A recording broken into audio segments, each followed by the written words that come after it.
നമസ്കാരം. ഈ കഴിഞ്ഞ ഏപ്രിൽ 29 സ്വന്തം ജന്മനാട്ടിൽ നിന്ന് അരിക്കൊമ്പനെ വേർപെടുത്തി തമിഴ്നാട്ടിലെ പെരിയാർ കടുവാ സങ്കേതത്തിൽ എത്തിച്ചിട്ട് 1 വർഷം തികയുന്നു. ചിന്നക്കനാലിൻ്റെ സ്വന്തം അരിക്കൊമ്പനെ മറ്റൊരിടത്തേക്ക് പറിച്ചു മാറ്റിയ മിഷൻ അരിക്കൊമ്പനെ പറ്റിയാണ് ഇന്ന് എനിക്ക് പറയാനുള്ളത്. വീഡിയോസ് ഇഷ്ടമാവുന്നുണ്ടെങ്കിൽ ചാനൽ ഒന്ന് സബ്സ്ക്രൈബ് ചെയ്യുക. കഴിഞ്ഞ കൊല്ലം ഇതേ സമയം വാർത്തകളിലെല്ലാം അരിക്കൊമ്പൻ നിറഞ്ഞു നിന്നിരുന്ന കാലം. മൂന്നാർ മേഖലയിലെ ചിന്നക്കനാൽ ശാന്തൻപാറ പഞ്ചായത്തിലെ ജനങ്ങളെ ഭീതിയിലാഴ്ത്തി വിഹരിക്കുന്ന അരിക്കൊമ്പൻ എന്ന കാട്ടാനയെ പിടികൂടണമെന്നാവശ്യപ്പെട്ടിട്ടുള്ള പ്രതിഷേധങ്ങൾ നടന്നുകൊണ്ടിരിക്കുന്നു. കാട്ടാനയെ പിടികൂടണമെന്ന നാട്ടുകാരുടെ ആവശ്യത്തിന് എതിരായി ഹൈക്കോടതി വിധിയിൽ പ്രതിഷേധിച്ച് ജനകീയ സമിതി ഹർത്താൽ നടത്തിയിരുന്നു. എത്രയും വേഗം പിടികൂടണമെന്ന് നാട്ടുകാർ മുറവിളി കൂട്ടുന്ന, അവരുടെ ഉറക്കം കെടുത്തുന്ന ഈ കൊമ്പനാനയുടെ പ്രത്യേകതകൾ എന്തെല്ലാമെന്ന് നോക്കാം. ചിന്നക്കനാൽ, ആനയിറങ്കൽ, ശാന്തൻപാറ മേഖലകളിൽ വിലസുന്ന അരിക്കൊമ്പൻ എന്ന കാട്ടാനയ്ക്ക് 30 വയസ്സുണ്ടെന്നാണ് റിപ്പോർട്ടുകൾ പറയുന്നത്. അരിക്കുതിയനായ കൊമ്പനാന ആയതുകൊണ്ടാണ് നാട്ടുകാർ അരിക്കൊമ്പൻ എന്ന പേര് ഈ കൊമ്പനാനയ്ക്ക് ചാർത്തിക്കൊടുത്തത്. അരി തേടിയുള്ള യാത്രക്കിടയിൽ വീടുകളും കെട്ടിടങ്ങളുമൊക്കെ തകർക്കുന്നത് പതിവാണ്. ആന്റണി എന്ന വ്യക്തിയുടെ ഉടമസ്ഥതയിലുള്ള പന്നിയാറിലെ ഒരൊറ്റ റേഷൻ കടയിൽ മാത്രം അരിക്കൊമ്പൻ നാശനഷ്ടമുണ്ടാക്കിയത് 10ലേറെ തവണയാണ്.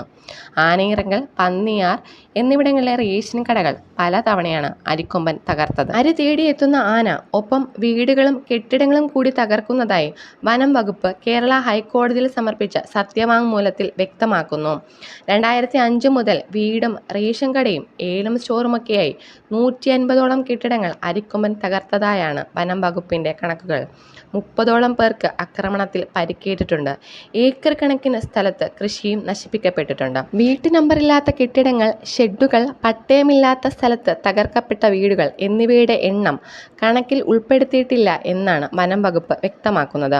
ശാന്തൻപാറയിൽ അരിക്കൊമ്പൻ 60 വീടുകൾ തകർക്കുകയും ദേവികുളം റേഞ്ചിൽ 10 പേരെ കൊല്ലുകയും ചെയ്തെന്നാണ് ശാന്തൻപാറ പഞ്ചായത്ത് പ്രസിഡന്റ് പറയുന്നത്. 2017 അരിക്കൊമ്പനെതിരെ വ്യാപകമായി പരാതികൾ വന്നു തുടങ്ങിയത്. തുടർന്ന് അതേ വർഷം അരിക്കൊമ്പനെ മയക്കുവെടി വെച്ച് പിടിക്കാൻ വനം വകുപ്പ് തീരുമാനിച്ചെങ്കിലും മയങ്ങി വീഴാൻ അരിക്കൊമ്പൻ തയ്യാറായില്ല. ആന കാട്ടിലേക്ക് മടങ്ങിയതോടെ വനം വകുപ്പ് ആ ശ്രമം നിർത്തിവെച്ചു.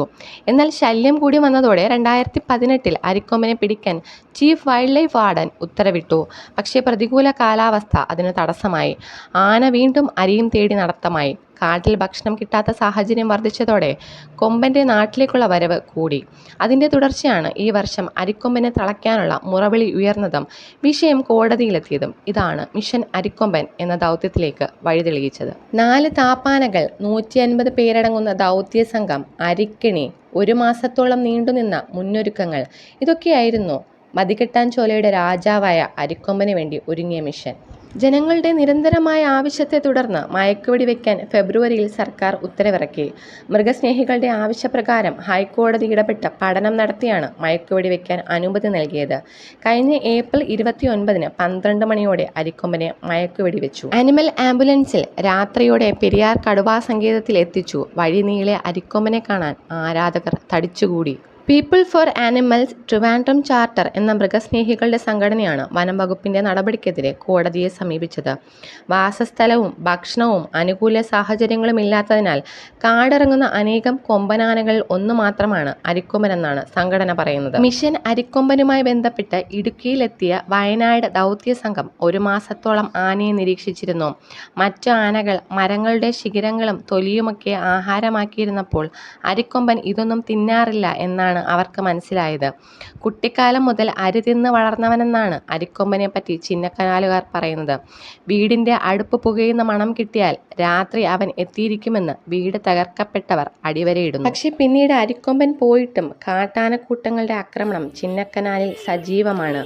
പരിസ്ഥിതി സംരക്ഷണ നിയമങ്ങൾ, വന്യജീവി സംരക്ഷണ നിയമങ്ങൾ ഇതൊക്കെ ഉണ്ടായിട്ട് പോലും അരിക്കൊമ്പനെ പോലുള്ള മൃഗങ്ങൾക്ക് അതിൻ്റെ സ്വാഭാവികതയിൽ ജീവിക്കാനുള്ള അവകാശം നിഷേധിക്കപ്പെടുന്നതായി കാണാം.